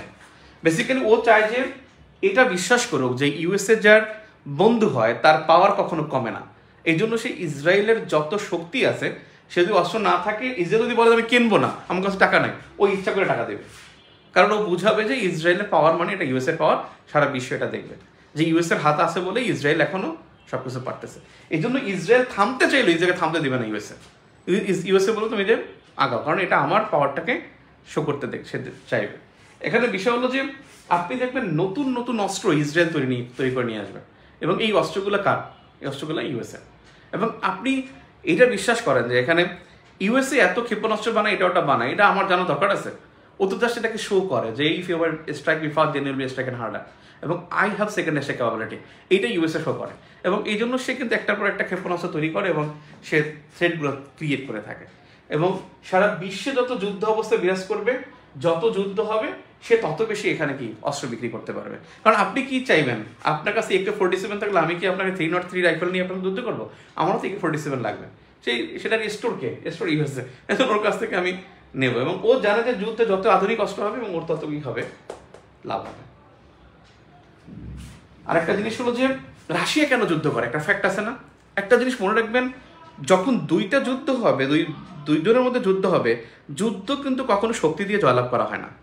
যুদ্ধের মধ্যে কিছু ইথিক্স থাকে, কিছু ইথিক্স থাকতে হয়, কিছু নর্মস বিহেভিয়ার থাকতে হয়। যুদ্ধের একটা নিয়ম আছে। এখানে যুদ্ধের একটা নিয়ম আছে যে আপনি যদি কখনোই এইটা চিন্তা করেন যে আপনি যুদ্ধে যখনই ক্রাইম করবেন, তখন আপনি কখনো উইন হবেন না। যিনি উইন হবে সে কিন্তু ক্রাইম করবে না। যুদ্ধের এটাই নিয়ম। যুদ্ধের ক্রাইম কি? আপনি যদি এখানে রেপ করেন, আর্সন করেন, আপনি এখানে সিভিলিয়ান পিপলদের মারেন, আপনি চিলড্রেনদের মারেন, আপনি অ্যাবিউজ করেন, আপনি এগুলো কিন্তু আপনার কি হবে না, যুদ্ধে কখনো উইন হওয়া যায় না। এই জন্য অনেক কিছু হারিয়েও অনেক শক্তিশীল। আপনি কি জানেন, in 1971 Pakistan was the second biggest middle powerful country in the world, এবং তার সাথে কিন্তু ইউএস এবং চায়না ছিল। বাট পাকিস্তান কি ডিফিটেড, পাকিস্তান কিন্তু ওয়াজ ডিফিটেড, পাকিস্তান কিন্তু হেরেছে। কেন হেরেছে? পাকিস্তান হেরেছে কিন্তু ইথিক্সের কারণে। বাংলাদেশ ইথিক্যালি কি ছিল, স্ট্রং ছিল, যে কারণে তারা এখানে হেরেছে। আপনি বলবেন যে ইন্ডিয়া ইন্টারফেয়ার করছে, আপনি রাশিয়া ইন্টারফেয়ার করছে, রাশিয়া কি আমাদের সৈন্য পাঠাইছে? ইন্ডিয়া তো লাস্টেই পাঠালো, কিন্তু বেসিক্যালি তারা কিন্তু আগের 9 মাসে খুব জিতেছিল। তার মধ্যে আমরা কিন্তু সারা বিশ্বে কিন্তু আলোড়ন সৃষ্টি করতে পেরেছিল যে বাংলাদেশে ক্রাইম হচ্ছে, বাংলাদেশে অপরাধ হচ্ছে, এটা সেটা হচ্ছে। সেই ইন্টারন্যাশনাল ইমেজটা সে পায়নি এবং শেষ পর্যন্ত সে কিন্তু এখানে একটা জিনিস হলো, যখন রাশিয়া যে যুদ্ধটা করে, রাশিয়া হলো কি অস্ত্রগুলো পরীক্ষা করে দেখে আসলে তার অস্ত্রগুলো ঠিক আছে কিনা, ওর অস্ত্রগুলো ঠিক আছে কিনা, কারণ ও তো অস্ত্র বানা সেই দ্বিতীয় বিশ্বযুদ্ধের সময় সেই বারুস পরিকল্পনার আগে 1946-এর আগে, সেগুলো এখন এক্সারসাইজ করে কিনা সেগুলো দেখার জন্য সেগুলো এটা করতেছে, কারণ তার এখন সেই পরিমাণ ইকোনমি নাই যে সেখানে মিলিটারিতে সে ইনভেস্ট করতে, সেটা সে করতে পারে না। তার একটাই আছে, সেটা হলো পারমাণবিক শক্তি আর তার বিশাল আর্কটিক রিজন, যে আর্কটিক রিজন থেকে সে প্রচুর পরিমাণে অয়েল অ্যান্ড গ্যাস এখান থেকে সে উত্তোলন করতে সক্ষম। এবং রাশিয়াকে সবাই ভয় পাচ্ছে যারা সুপার পাওয়ারফুল, যে একটা সময় যে অয়েল নিয়ে যুদ্ধ হবে, এনার্জি নিয়ে ক্রাইসিস হবে, সেই ক্রাইসিসটা তখন হ্যান্ডেল করবে রাশিয়া। এবং রাশিয়ার স্ট্রং পয়েন্টটাই হলো ওটা। আচ্ছা, আমি খুব ঝগড়া করতেছিলাম, সরি, কোথা থেকে কোথায় গেছি?